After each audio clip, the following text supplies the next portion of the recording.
English Carol. First of all, I want to welcome all of you here to our community of Itigan CB. When they built this beautiful building here, somebody came up to me and they were measuring me up and down and wondering what the heck they were doing. I thought they were going to give me an open or something, right? But they built it for this year so many people could see me. Most of the time, I know the feeling. You know how to feel it. Stand up, But anyway, yesterday we attended White Pines High School and we met with our students, quite a few students, and we explained our position as to why we do certain things or why we don't want to do certain things. And I'm going to try to explain again today, this morning. So I'm going to start off with our Treaty of 1850, where Xinguang signed on behalf of Garden River, Viginunjigin, Sachuana, and other chiefs along the North Shore and down in the island. That treaty was signed on a nation-to-nation basis. And how that came about was there was a mining activity taking place up at Micmac Bay. And Xinguang at the time, the chiefs were very concerned that there was no negotiations going on. Things were happening and they weren't very happy, they weren't being consulted. But the land was being utilized without their permission. So Xinguang borrowed a cannon from somebody and some of the warriors went up to Micmac and shot over their heads to get their attention. Xinguang ended up in jail in Montreal, I don't know, 10 days or something to that effect. But that was just shortly after the signing of the treaty, or before the treaty. So even back then, right at the beginning of people coming into this territory, our leaders were quite concerned as to what was happening. And they wanted some kind of an agreement to work alongside with the visitors that came at that time. So Robinson, on behalf of the Crown, came into our territory and sat down with our chiefs, and he came up with the Treaty of 1850. And in that treaty, and the notes that surround it, the talks that took place, we were to share the resources of this land, the resources of this area, and we should be getting a part of that as a Anishinaabe people because it was our land. We weren't conquered, we didn't surrender, we didn't do anything. We signed a treaty, nation to nation.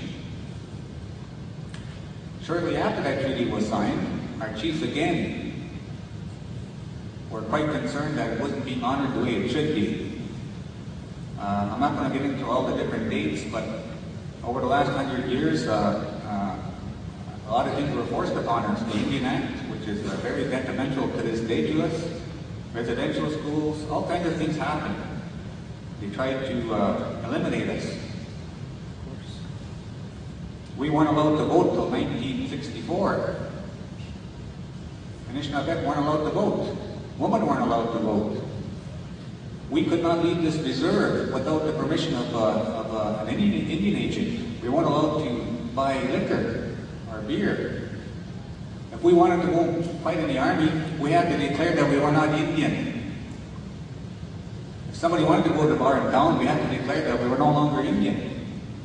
So all the way through, assimilation was, they were attempting to assimilate us into a non-native society, which we did not agree with all the way through. But I can tell you that just about every chief in our area has always argued the point about our treaties, but nobody ever listened, especially government. And over those years, I can tell you that the majority of the citizens in our area did not know what was happening. They went about their business, but when it came to governments, they did a lot of things to us that kept us down.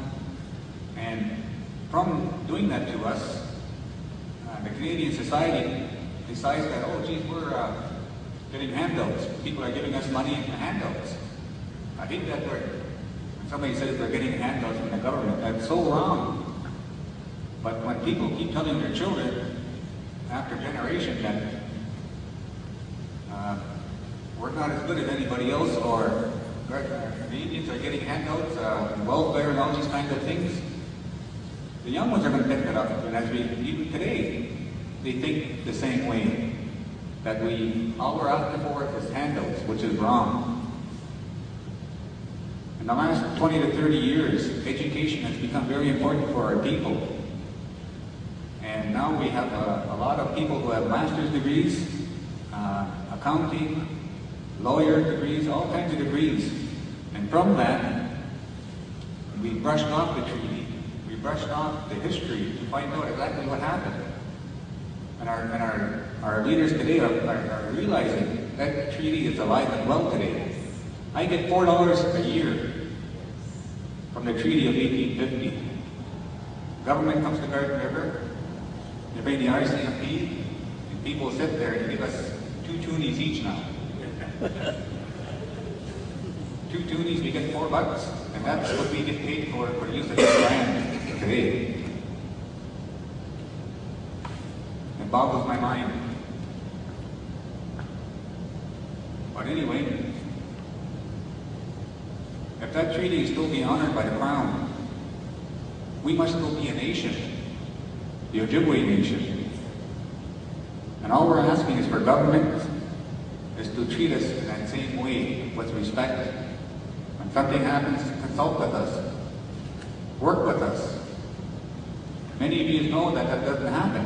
When government decides to do something, they do it, and they ask questions later. The HST is a very, very, very good prime example. When Ontario and the feds were meeting behind closed doors, it could have been, I don't know, 2 years ago. I don't know the exact time when he decided to talk about this